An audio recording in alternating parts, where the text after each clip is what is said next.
109 years. The good Lord has seen fit to keep me on this earth for 109 years. I've lived through 2 world wars. I watched a man set his boots down on the moon. I have seen horses give way to automobiles. And now I carry a little phone in my pocket that can answer just about any question I've ever had. 109 years of sunrises, heartbreak, joy, and change. And you know what I've noticed in all that time? People are more confused about their health than they have ever been. More pills, more diets, more powders, more programs, and folks are sicker and more tired than ever. Something ain't adding up. My name is Elias Morgan. And every single doctor who ever sat across from me and told me to watch my cholesterol, gone. Every last one of them. They came in with their fancy degrees and their clipboards and told me to eat this, not that, and take this pill before bed. Half of what they said was paid for by some company trying to sell you something wrapped in plastic. I'm not bitter about it. I'm just telling you the truth. The truth I'm about to share doesn't come from a laboratory. It doesn't come from a commercial. It comes from over a century of living, from wisdom passed down by great-grandmothers who didn't have a single pharmacy on their street and still lived good, long lives. It's about the food God put on this earth for us. And it's about one simple thing most people overlook every single morning: the water in their cup. I've got 8 things to share with you today. 8 things I have done my whole life. Not sometimes, when I feel like it every single day. And I believe with everything in me that these are the reason I'm still standing here talking to you. I want to start here because this is the one nobody talks about. And I think it might be the most important one on this whole list. Every morning, before I do a single other thing, before my coffee, before my eggs, before I say good morning to another soul, I drink a full glass of warm water. Not hot, not cold, warm, like the temperature of a gentle summer rain. I've done this since I was a young man, and my grandmother did it before me. We didn't know the science of it then. We just knew it worked. We knew it woke us up, got things moving, and made us feel clean on the inside. Now they've got all this research that explains exactly why. When you sleep, your body has been working all night long, repairing, restoring, clearing out what doesn't belong. By the time you open your eyes, you are dehydrated. Your organs are dry. Your digestion is still half asleep. And what does a dry engine need before it runs? Fluid. Warmth. Cold water first thing is a shock to the system. Your body has to work hard just to bring it up to temperature before it can even use it. It can tighten things up inside, slow down your digestion, and constrict your blood vessels. But warm water slips in like a welcome guest. It tells your body gently, kindly, it is time to wake up now. Warm water gets your blood moving. It opens up your blood vessels so your circulation flows easy and free. When your blood moves well in the morning, everything that follows, your breakfast, your thinking, your energy, it all works better. People ask me why I still walk so well at my age. I believe a large part of that is because my blood has been flowing right for over a century.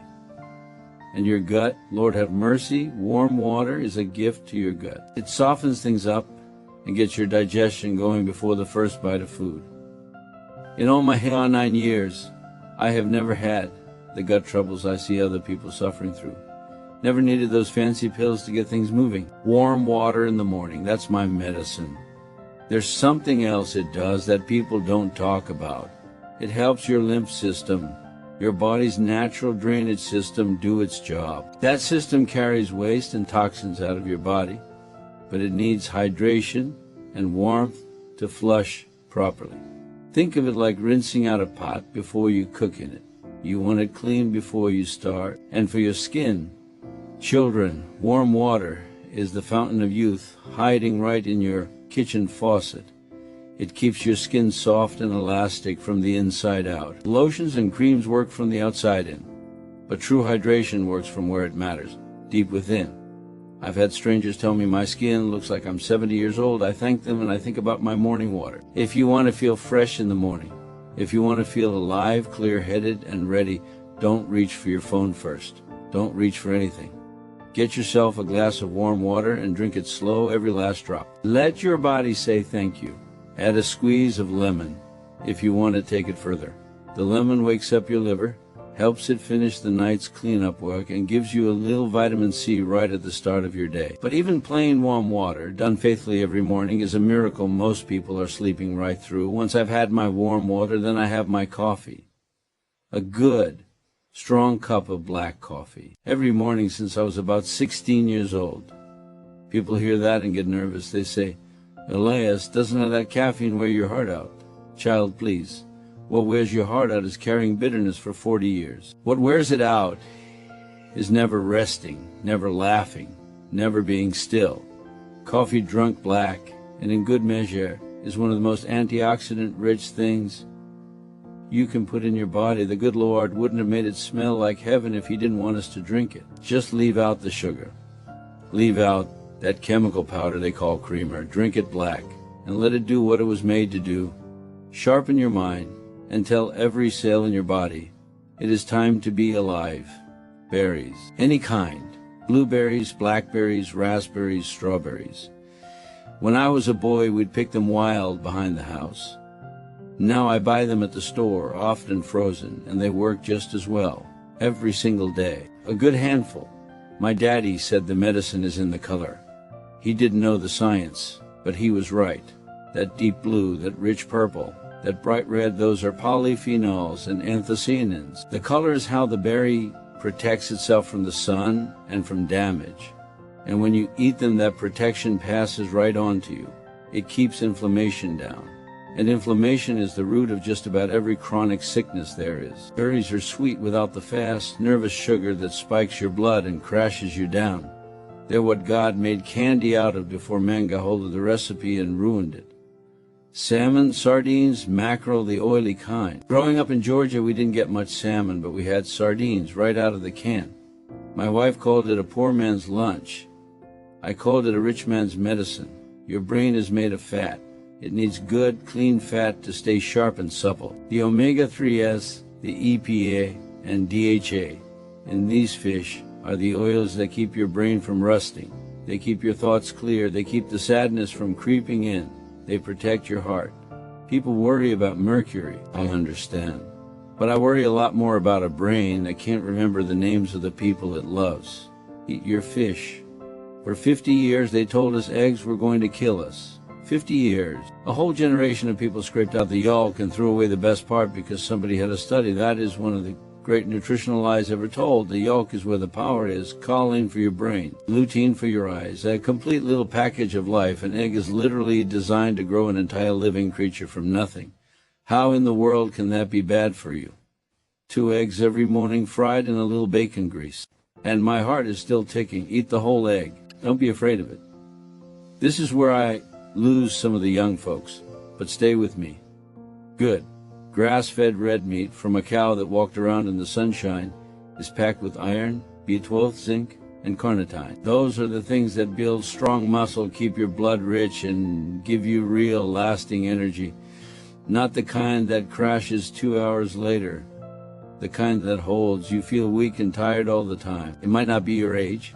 It might be that you've been eating nothing but chicken breast and salad, and your body is starving for something it can actually build with. A cow is a magnificent machine for turning grass and sunshine into strength. A little of that strength a few times a week is exactly what a human body was built to receive. We didn't use the word fermented when I was coming up. We called it sauerkraut, pickles, and buttermilk from Grandma's pitcher. We ate it without a second thought, and it kept us healthy in ways we didn't fully understand at the time. Your gut is a garden, and just like a garden, it needs good soil. Fermented foods put the right bacteria back into that garden. They crowd out the bad weeds. They keep digestion moving smooth. They strengthen your immune system, which lives mostly in your gut, by the way. A happy gut is a happy life. I have believed that my whole life, and the science is finally catching up to what our grandmothers already knew. This is my little secret, my daily luxury. Every morning I stir a spoonful of raw cacao powder right into my coffee. Not chocolate, not that sweet bar at the checkout counter. The real dark, bitter powder. It tastes like earth and magic all at once. It contains something called PQQ, which signals your body to create new mitochondria, new spark plugs for your cells. At any age, that matters.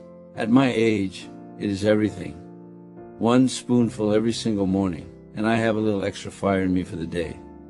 The thing that ties it all together. So there you have it. Warm water, black coffee, berries, fatty fish, eggs, red meat, fermented foods, and cacao. It is not what they are selling on television. It is the opposite of most of what they're selling.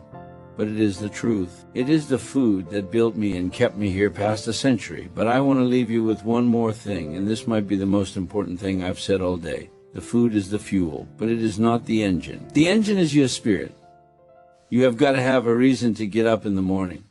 People to love and people who love you back. A little faith in something bigger than yourself. And you have got to be willing to forgive, not for their sake, but for yours, because bitterness is a poison that no amount of good food can cure. You laugh, even when it hurts. You sit on the porch and watch the sun go down and say thank you. You do the little things, the warm glass of water, the handful of berries, the morning coffee, and you do them with intention like they matter. Because they do. Start tomorrow morning with a warm glass of water. Drink it slow. Feel your body wake up from the inside. And then go live your day like the gift it is. Because 109 years from now, somebody just might be asking you your secret. And you will be ready to tell them.